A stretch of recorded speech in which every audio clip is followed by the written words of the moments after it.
Et bonjour, bonjour et bienvenue pour cette dernière semaine, la semaine 4. Et encore une fois, je vous félicite de tenir vraiment jusqu'au bout parce que je sais que ça peut être contraignant. Et pour certaines personnes qui ne sont pas habituées.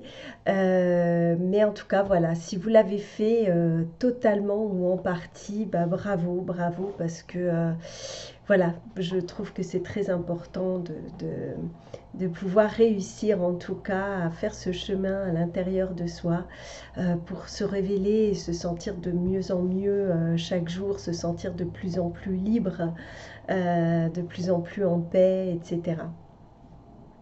Donc, je vais être un peu redondante, mais on continue sur le petit mantra de réinitialisation et de renaissance que vous pouvez faire évoluer pour cette dernière semaine.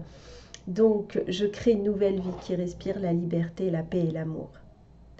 Vous continuez, si vous le désirez, à faire la respiration consciente matin, midi et soir. Vous pouvez chaque soir continuer de faire de façon ancrée, les mains sur le cœur, votre libération, c'est-à-dire je laisse partir, je me déleste, je laisse partir, qu'est-ce que je laisse partir aujourd'hui. Euh, et écoutez aussi qu'est-ce que vous avez à vous pardonner pour être plus en paix avec vous-même.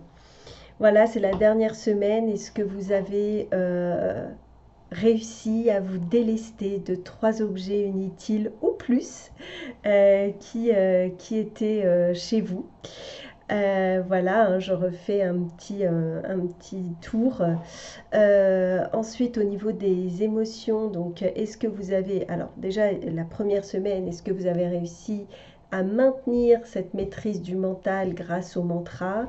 Est-ce que vous avez réussi sur la troisième semaine à maîtriser vos émotions, à mettre en place un moment pour exprimer votre créativité et voilà, pour vous libérer votre corps en termes énergétiques parce que, comme je dis, hein, on est toujours dans des actions qui vont être très liées à notre quotidien. Faire des actions qui vont être liées à un moment pour soi permet vraiment de libérer par le mouvement. Et donc, c'est pas mal de pouvoir justement chanter et exulter ce qu'on a besoin, ou alors de danser, de faire des mouvements, des étirements, enfin voilà. Faites ce qui est juste pour vous. Et donc cette semaine, la dernière semaine, la semaine 4, va nous permettre d'incarner notre être divin. Donc, est-ce que vous avez réussi d'ailleurs à vous faire, à créer ou à recréer votre hôtel, votre endroit qui va être sacré et consacré à vos intentions? Vous pourrez allumer votre petite bougie quotidienne pour continuer à faire vibrer euh, tout le cheminement que vous avez fait pendant ces 28 jours et voilà, continuer à le faire vivre au-delà. Voilà, n'hésitez pas à me partager vos expériences, ça me fait toujours plaisir. À laisser un petit pouce si la vidéo vous a plu. Et, euh, et donc voilà. Donc sur cette quatrième semaine, on travaille sur notre direction et notre expansion. On travaille avec l'élément eau. Alors oui, on a travaillé sur le but, comme je vous disais, c'était d'être dans la renaissance, de pouvoir faire une réinitialisation durant ces 28 jours. Le but étant bien sûr pour les 9 années à venir de pouvoir avoir une direction qui soit une direction de paix, de bien-être et d'être plutôt dans la joie que dans la contrainte, ce qui nous permettra de nous expanser. On travaille avec l'élément eau. Alors, l'intention pour cette dernière semaine, ça va être de laisser la vie, circuler ou recirculer naturellement. Parce que voilà, une fois qu'on a mis en place la maîtrise des pensées, des émotions, qu'on est bien ancré, d'ailleurs même si le temps n'est pas forcément très réjouissant, de faire des balades aussi, d'observer la nature une fois qu'elle elle aussi se pose et se repose, ça fait beaucoup de bien. Donc n'hésitez pas à aller à sortir, à vous balader, ça permet aussi un bel ancrage. Donc, je vous propose durant cette semaine d'écrire ou de réécrire votre intention de vie. Vous pouvez commencer par « je veux créer une vie qui » et puis connecter à vous-même dans un moment de calme, laissez venir sans mettre de mental ce qui doit venir. Je vous propose également, alors c'est pas que sur cette semaine, essayez de vous le proposer justement d'ici la fin de l'année, de dire oui à une nouvelle expérience. Voilà, là de vous dire, bah ça, allez, on me propose une sortie, j'aime pas sortir à cette époque de l'année, j'aime pas le monde, j'aime pas ceci, j'aime pas cela. Ben je dis oui, j'y vais. Voilà, ça va vous permettre de sortir de votre zone de confort et justement de commencer à amener une nouvelle direction et de vous expanser. Parce que quand on fait quelque chose, une chose à laquelle on aurait dit non à la base, l'univers va souvent nous proposer un petit cadeau. Profitez-en. Donc, je vous propose de faire une clôture quotidienne avec un mot d'ancrage le soir avant de dormir, une fois que vous avez fait votre petit protocole, de remercier, de dire juste un mot. C'est un mot d'ancrage, ça peut être merci, paix, pardon, complétude, liberté, amour. Chaque jour, endormez-vous avec un petit mot comme ça d'ancrage. Le mantra, il n'est pas un mantra en fait cette semaine. J'ai écrit quelque chose de plus long. Mais c'est pour moi ce qui résume, c'est ce rituel. Et voilà, j'avais envie de vous proposer plus un petit texte qu'un mantra. Je suis à l'écoute du divin. J'accède à ma stabilité intérieure. Je suis protégée et légitime. Je suis responsable de mes actes et de mes pensées. En mon âme et conscience, j'ai une mission et je l'accomplis en maîtrisant mes émotions. À chaque instant, je sais que tout est toujours juste. Je garde la foi. Je fais preuve de discernement intuitif, de bienveillance et de bonté. La grâce vient à moi, telle la lumière inspirante de la réalisation de mon âme. Voilà, comme vous pouvez le constater, c'est un résumé donc des 3 semaines qui viennent de se passer et qui inclut cette semaine 4. Résultat, je rayonne, la vie recommence à couler. Alors cette semaine, elle va être différente énergétiquement également. Nous allons à ce moment-là rencontrer notre dragon intérieur. Qu'est-ce que le dragon intérieur? Ça veut dire se retrouver face à nos peurs, à nos parts d'ombre. Et en fait, se retrouver face à elles, ça permet de développer notre conscience parce que justement, on en prend conscience. Il faut savoir que lorsque on a fait ce cheminement intérieur durant 3 semaines, quand on rentre dans cette 4e semaine, comme on a travaillé sur notre karma, en fait, le dragon va apparaître, c'est un mouvement naturel de libération qui se crée au bout de 21 jours. Et donc c'est pour ça aussi que le protocole se fait sur 28 jours, parce que lorsqu'on arrête au bout de 21 jours, c'est comme si, à mon sens, on arrêtait le processus au moment en fait le plus important. Donc là, sur cette semaine-là, le dragon va sortir et c'est ce qui va nous permettre de nous libérer de nos peurs et de nos parts d'ombre. Elles vont être transmutées instantanément. Et bien sûr, le fait de les transmuter instantanément va faire que ça va empêcher de les reporter sur les autres l'année prochaine. C'est pour ça que je parle de karma, de schéma, et parce que c'est vraiment une vraie libération de faire ce cheminement.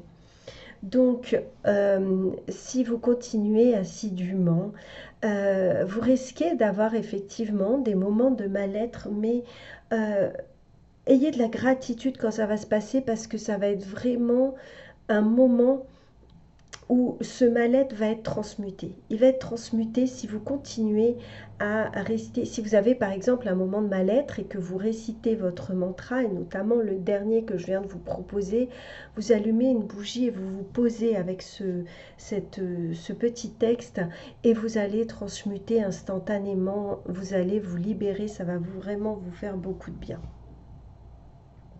Maintenant, bien sûr, il y a quand même les petites questions pour clôturer quand même ce rituel.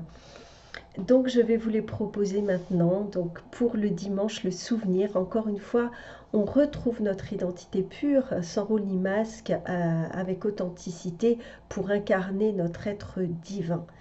Donc, la question est: quelle direction s'ouvre en toi et t'invite à t'expanser?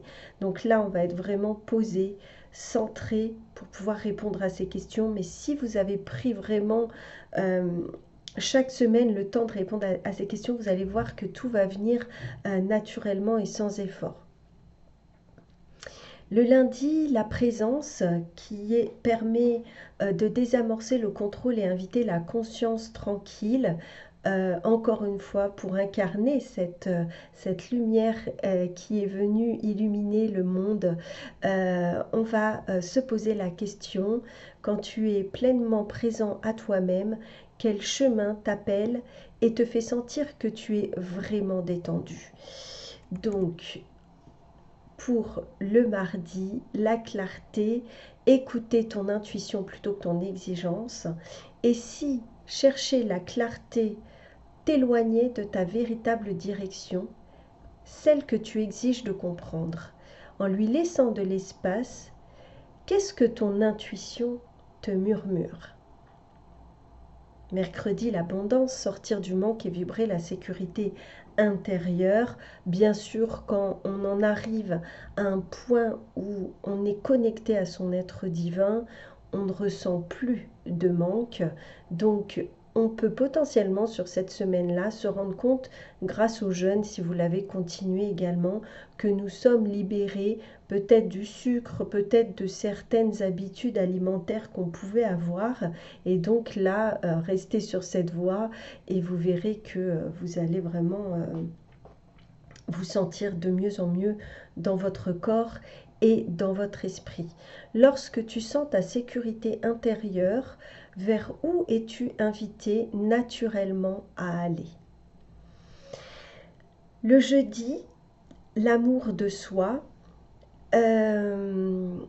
Alors oui, je voudrais juste rajouter par rapport à cette vers où es-tu naturellement invité à aller, c'est-à-dire de mettre de la conscience, c'est-à-dire que je prends toujours cet exemple du sucre. Si vous avez arrêté de manger du sucre ou de grignoter, qu'est-ce que vous avez observé que vous faites à la place? C'est ça, c'est-à-dire que qu'est-ce que vous avez mis à l'intérieur de vous qui vous a permis de vous libérer de ça? Le jeudi, l'amour de soi, ancrer la tendresse envers soi-même concrètement en étant connecté à cette énergie christique, à cette particule divine en nous. Et si ton véritable élan intérieur commençait là où tu t'ouvres à toi-même avec une tendresse réelle et vécue. Le vendredi, c'est l'alignement. Donc, l'alignement, écouter les tensions et les transformer avec douceur. Bien sûr, plus vous avez fait cet exercice, plus vous vous êtes libéré justement des tensions et plus vous allez remarquer que vous êtes détendu, dans le calme, serein et tempéré. En écoutant les tensions avec douceur, quel élan intérieur se déploie naturellement. Donc là, on est toujours dans l'exemple que je vous ai donné par rapport à l'abondance. C'est-à-dire que qu'est-ce que ces 3 semaines vous ont permis de faire comme place en vous et qu'est-ce que vous avez mis à la place, justement. Parce que le but, c'est ça, c'est que le vide n'existe pas. Donc si vous libérez quelque chose, forcément, vous mettez autre chose à cette place-là. Et donc, ce cheminement spirituel, il permet justement, grâce à ces mantras, toutes ces choses que vous êtes, vos intentions, d'avoir mis des graines. Donc, on en revient à ces graines-là que vous avez plantées progressivement durant ces 28 jours. Et donc, qu'est-ce que vous pouvez observer que vous avez planté comme graines? Vendredi, l'alignement. Écouter les tensions et les transformer avec douceur. Donc a priori, non, ça c'est ce que je viens de le dire, pardon. C'est le samedi, le dernier jour. La vision, bien sûr, sera alignée avec sa mission sans effort et dans la joie. Puisque quand on est connecté à soi, qu'on a passé ces 4 semaines, ces 28 jours avec soi-même, à prendre du temps pour soi, à donner de l'énergie à soi-même et justement à se nourrir, mettre cet engrais en nous, ces petits rituels, est-ce que vous allez les prolonger ou pas? Qu'est-ce que vous allez garder? En tout cas, là, normalement, vous allez ressentir pour cette fin d'année, vraiment un bien-être et une complétude et vous allez passer de merveilleuses fêtes, j'en suis sûre. La question, quand ta clarté intérieure s'illumine, quel élan naturel te conduit vers ta raison d'être, dans la légèreté et l'enthousiasme du cœur? Voilà. Donc, une fois arrivé ce dernier jour, nous allons pouvoir voir les jours qui se rallongent, la lumière entrer dans notre vie et donc continuer à arroser ces terres fertiles que nous avons pu nourrir et jusqu'au printemps, donc nourrir ce printemps intérieur pour laisser sortir les fleurs. Donc, cette lumière qui arrive sur Terre correspond à la force d'innocence qui va arriver dans nos cœurs. C'est l'énergie christique, bien sûr, qui descend sur Terre pour nous inspirer dans la réalisation de notre mission d'âme. Donc, je vous souhaite toutes ces belles choses. Je vous souhaite un très bel hiver, une belle fin de rituel, de belles fêtes de fin d'année et une merveilleuse année 1, une belle année 2026 qui va, avec ce merveilleux travail cheminement que vous avez fait, vous projeter sur 9 années vraiment merveilleuses. J'en suis absolument sûre. Je vous embrasse et je vous dis à très bientôt.